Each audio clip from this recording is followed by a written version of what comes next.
హయత్నగర్ పరిధిలోని బంజారా కాలనీలో Hayathnagar division Congress party అధ్యక్షులు గుర్రం శ్రీనివాస్ రెడ్డి పర్యటించారు।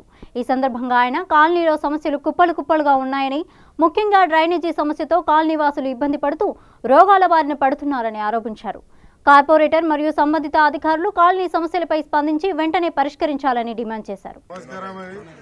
నా పేరు గుర్రం శ్రీనివాస్ రెడ్డి, హయత్నగర్ డివిజన్ కాంగ్రెస్ పార్టీ అధ్యక్షుడిని।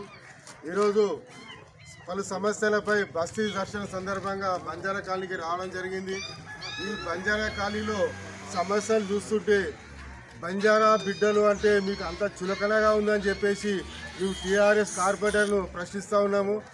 శుభ్రత పరిశుద్ధ అని చెప్పేసి పొద్దున్న 4 గంటలకు డప్పులు పెట్టుకొని తిరగగానే సరిపోదు। ఈ బంజారా కాలనీ ఈరోజు ఉన్న పరిస్థితి చూస్తే ఈ పందులు కూడా ఇలా నివసించడానికి అసహ్యపడతాయి। ఆ రకంగా ఈరోజు బంజారా కాలనీ తయారు చేసిరు। దోమలకు ఈగలకు ఈ జనాలు ఎలా నివసిస్తారని చెప్పేసి మేము ప్రశ్నిస్తూ ఉన్నాము। ఇదే విధంగా రాచకాలువని తీసిరు। ఇక్కడ రాచకాలువ పరిస్థితి ఏంది? ఇలా ఒక డ్రైనేజ్ దాన్ని వీళ్ళకి తయారు చేసిరు। రాచకాలకు సంబంధించినటువంటి నిధులు ఏమైనాయి?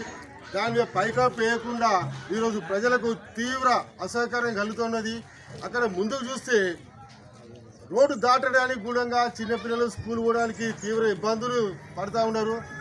ఖాళీ ప్రజలు తలా 2 రూపాయలు వేసుకొని ఒక కట్టంతోటి బ్రిడ్జ్ నిర్మించుకొని పోతూ ఉన్నారంటే ఇలా మనము నాగరిక ప్రపంచంలో జీవిస్తున్నామా, జిహెచ్ఎంసీ పరిధిలో జీవిస్తున్నామా? ఇది అర్థం కావట్లేదు। దయచేసి చెప్తా ఉన్నాం కార్పొరేటర్ గారికి, మీరు పబ్లిక్లో ఏదో ఫోటో దిగి షో చేయడం కాదు, ప్రజా సమస్యలపై మీరు స్పందించండి। ఈ కాలనీ చూస్తూ ఉంటే గుండె తరుక్కపోతూ ఉంది। ఎస్టీలు అంటే బంజారా సోదరులు అంటే మీ దృష్టిలో అంత చులకనగా ఉందా అని చెప్పేసి మేము ప్రశ్నిస్తూ ఉన్నాము।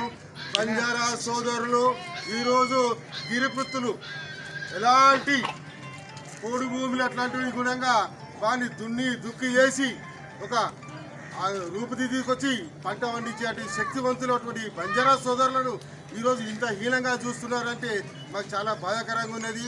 తక్షణమే దీనిపై చర్య తీసుకోవాలి, లేదంటే మున్సిపల్ కమిషనర్ కంప్లైంట్ ఇచ్చి దీనిపై తీవ్రంగా మేము ధర్నా గుణంగా సిద్ధమవుతామని చెప్పేసి హెచ్చరిస్తూ ఉన్నాం।